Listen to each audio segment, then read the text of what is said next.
पद्माननानां वदनानिलेन श्रियं व्योव्रे खलु सिन्धुवारः बाहालतास्पर्शनतो रसालस्सदाङ्कुरे कंटकितो वेलासीत.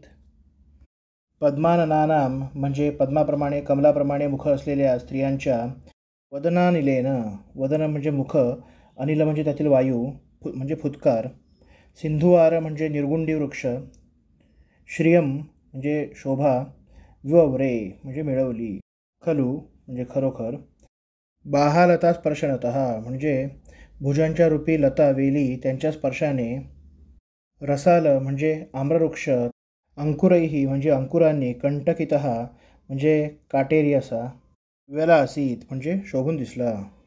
निर्गुंड वृक्ष आणि आम्रवृक्षाच्या दोहलाचे वर्णन करत आहेत.